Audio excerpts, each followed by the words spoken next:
We are making protein cookies today, guys. They are decadent and delectable and desirable and damn delicious, and I'm running out of D words to describe them. But oh my goodness, they are unreal. They're the most melt in your mouth fudgy soft baked cookie, and they have 11 grams of protein per cookie, and they're vegan and gluten-free. It's like a win-win-win-win-win. And I think you're gonna love them. So if you're looking for a high protein sweet treat, this one should do it for you. And I'm just excited to share this awesome recipe I've been working on with you guys. So let's get right into it. Now, these protein cookies only require 8 simple ingredients. We've got cocoa powder because we're making a chocolatey cookie, some almond flour, baking soda, and a little pinch of salt, some hazelnut butter. Now, I understand that's kind of an obscure-ish nut butter, so you can use almond butter or cashew or whatever is your favorite nut butter. We've got some coconut sugar. You can also use brown sugar if you don't have coconut sugar. We've got some vegan chocolate chips. You can do semi-sweet or you can do dark chocolate. I wouldn't recommend milk chocolate because I think the richer, sharper flavor of semi-sweet or dark works better in this recipe. And then we're also going to be adding some plant-based vanilla protein yogurt. Now, to add the big punch of protein to these cookies, we're going to be adding some protein powder. This is my absolute favorite brand, Good Protein. We're going to be using their mint chocolate chip flavor, which is absolutely bonkers delicious, you guys. Like, if you can get your hands on some of this stuff, which can be challenging because I think it's their most popular flavor and it sells out all the time on their website, I highly recommend you try some of this stuff. It is so smooth and so creamy, obviously as like a protein drink, but it also just blends so nicely into baked goods. Like these protein cookies, they have like 12 different flavors or something. The options are amazing. And anyway, you can save 30% off with a sweet discount code in my description, so check it out if you're interested. So we are going to start by mixing up all of our wet ingredients first in a pretty large bowl here. And I actually forgot a couple ingredients that I left in the fridge when I was showing you guys my ingredients, but we have 2 tablespoons of plant-based margarine. I'm just using the vegan base cell.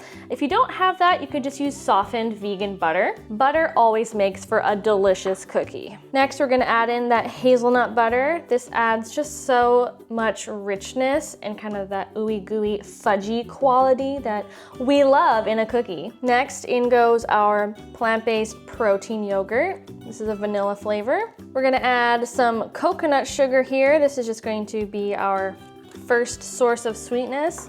And then we're gonna also add a liquid sweetener. I'm gonna be adding in date syrup here. Now you can also use maple syrup if that's what you have.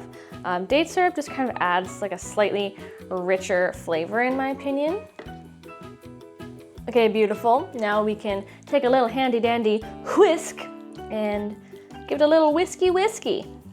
Not the kind you drink. So it should look something like this once we finish combining all the ingredients.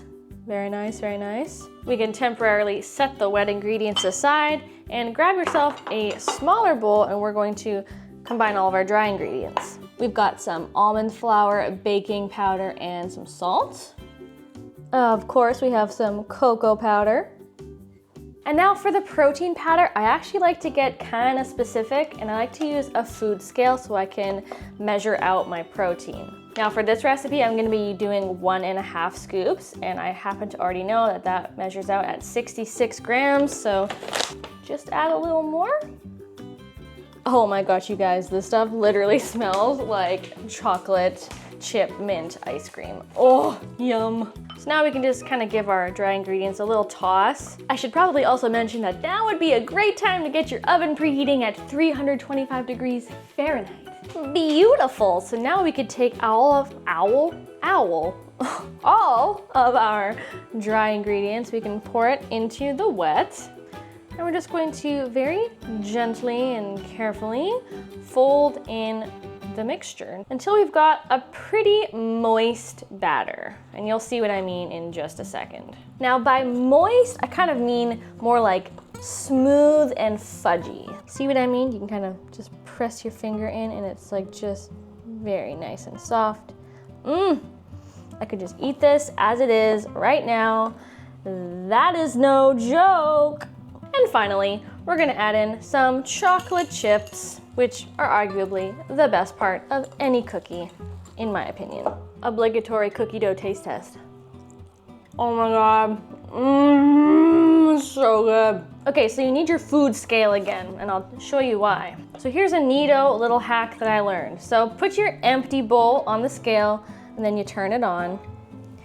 And I like to weigh my cookie dough because I'm gonna be dividing these into 4 equal portions to make 4 cookies. So this cookie dough weighs 358 grams. So now I'm just gonna divide that in 4 so that I know how many grams to make each cookie so that we don't have any really big cookies or any really small cookies. Okay, so now we have our cookie dough balls, and now we can take said dough balls and we're just going to put them on a little cookie sheet. What I like to do is I actually like to flatten them with my hands just so that it helps them to spread better, because these cookies don't actually spread very much when they're in the oven. So you pretty much flatten them out to be about the size and thickness that you want them to be when they come out of the oven. You know what I mean?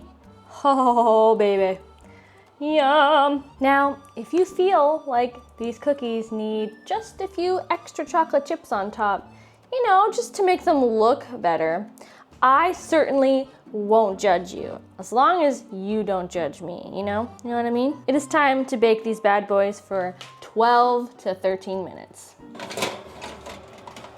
Okay, people, they're out of the oven, and can we just take a moment to appreciate the beauty, the glory, the absolute decadence of these cookies. And now comes the hardest part of this recipe, which is just sitting around and waiting.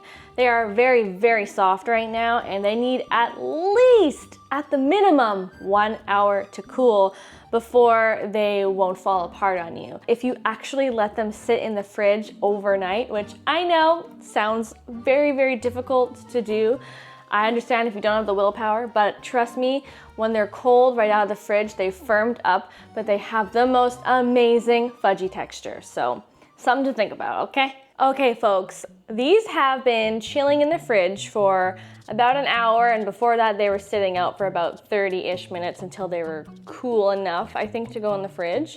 And let me just tell you that these smell so good. They are totally firmed up, they're not falling apart, and these are gonna be so fudgy and soft, and I simply must taste it for you. Mm. Mm. Mm. Mm. Mm. I totally just sound like a cow mooing. These are perfectly moist. They hold their shape really well. They're super fudgy in texture, but not like mushy, not cakey. They're just like fudgy, and that is so incredible. It's just, they melt in your mouth. It's like a dream cookie. Thank you very much for watching, and I hope to see you in another video real soon. Bye!